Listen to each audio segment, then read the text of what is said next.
কি বলবেন? না না, আমি অনেকক্ষণ থেকেই দেখছি, সারাদিনই দেখছি।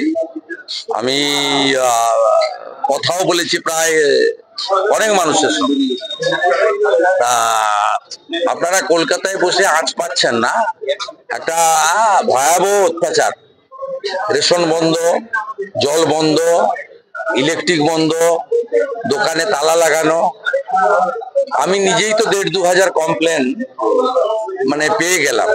জয়নগর, ফুলতলি, ক্যানিং পূর্ব, ক্যানিং পশ্চিম, ভাঙড়, আপনার যাদবপুর, সোনারপুর, বারুইপুর, এদিকে ডায়মন্ড হারবার, ফলতা, বিষ্ণুপুর, এদিকে কলকাতার বেলেঘাটা, এই সব মিলিয়ে, তারপরে উত্তর ২৪ পরগনার আপনার সন্দেশখালী থেকে, মিনাখা থেকে, হাড়োয়া থেকে, বারাসাতের শাসন থেকে, ওদিকে হুগলির তারকেশ্বর থেকে, গোঘাট থেকে, সব মিলিয়ে আমি নিজে, কোচবিহার তো আছেই অনেক দূরে, প্রায় ১,৫০০ কমপ্লেন তো আমি নিজেই সারাদিন আজকে জোগাড় করলাম, উইটনেস একদম।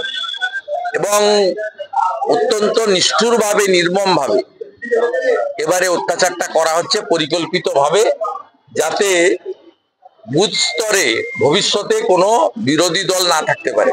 কারণ এখানে যে পশ্চিমবাংলায় বিরোধী দলগুলো রয়েছে, তার মধ্যে সিপিএম তো অনেকদিন ধরেই শূন্য হয়েছিল, এবারেও তৃণমূলকে ভোট কেটে ১২টা সিট দিয়েছে হয়তো, কিন্তু সিপিএম নিজে শূন্য হয়ে গেছে। আর কংগ্রেসের তো অস্তিত্ব ছিলই না, যেটুকু বাঁচিয়ে রেখেছিলেন অধীর চৌধুরী মহোদয়, তিনি হেরে যাওয়ার পরে কংগ্রেস নামক বস্তুটা উবে গেছে। আর দিল্লির কংগ্রেস নেতারা তো ইন্ডির নামে কৃষি ভাইপোর কাছে স্যারেন্ডারও করে দিয়েছে।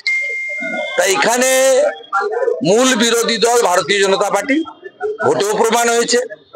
এবং সেই কারণে ভারতীয় জনতা পার্টির কর্মীদেরকে বেছে বেছে আজকে এই আক্রমণের মুখে পড়তে হয়েছে। এবং কেন্দ্রীয় বাহিনী যেহেতু আপনার রাজ্য পুলিশের নিয়ন্ত্রণে, তাদের কাছ থেকে সেইভাবে কোনো সহযোগিতা তারা করতে চাইলেও করতে পারছে না, due to state police. Mamata Banerjee তার অত্যাচার আরো বাড়াবেন বলে আজকে সব স্কুল থেকে কেন্দ্রীয় বাহিনীকে বের করে দেওয়ার অর্ডার করেছেন। ইতিমধ্যে বেশ কিছু স্কুল থেকে কেন্দ্রীয় বাহিনীকে বের করে দেওয়া হয়েছে। তাদেরকে হয়তো গাছের তলায় বা রাস্তায় থাকতে হবে, কারণ তারা উভয় সংকটে। ইলেকশন কমিশনের নির্দেশে ১৯ তারিখ অবধি থাকতে হবে। অন্যদিকে তাদের থাকা, বাথরুম, স্নানের ব্যবস্থার জন্য ন্যূনতম যে লাইভলিহুড, সেটা কেড়ে নিয়েছেন মমতা ব্যানার্জি আজ নবান্নতে প্রথম দিন গিয়ে। এইরকম একটা পরিস্থিতিতে আমরা বাধ্য হয়ে জনস্বার্থের মামলা করেছি এবং মহামান্য প্রধান বিচারপতি তিনি লিভ গ্র্যান্ট করে বুধবার শুনবেন বলেছেন। সমূহ তথ্য তার কাছে তুলে দেওয়ার ব্যবস্থা করছি বুধবারের হিয়ারিং এ। আর এদের পাশে থাকার জন্য ব্যবস্থা হয়েছে। আর বিরোধী দলনেতা হিসেবে আমি এদের দুঃখের কথাটা অন্তত শোনার চেষ্টা করলাম আজকে পুরো সারাটা দিন কাজে লাগিয়ে।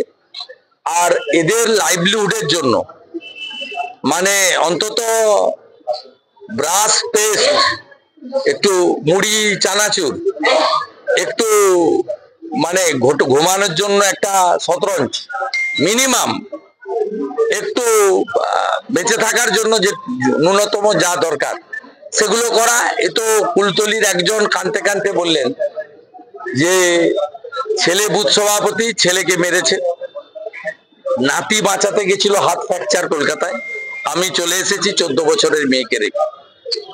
আমরা পেটিএম এর নাম্বার জোগাড় করে, মোদিজির দয়ায় পেটিএম চালু হয়েছে, সামান্য কিছু পাঠানোর ব্যবস্থা করছি, যাতে কালকে, আজকে কি খাবে রাতে জানি না, কালকে যাতে দুটো ডাল ভাত খেতে পারে মেয়েটা, তার জন্য আমরা ব্যবস্থা করছি। অবর্ণনীয়, এই জিনিস ভাবা যায় না।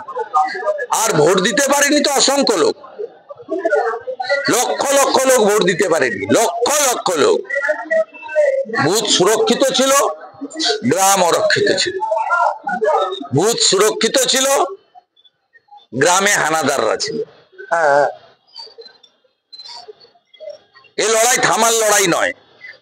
মোগল, পাঠান, ইংরেজ, পরবর্তীকালে জরুরি অবস্থা জারি করা কংগ্রেস এবং তারপরে সিপিএম, সকলকেই যেতে হয়েছে, এদেরকেও যেতে হবে।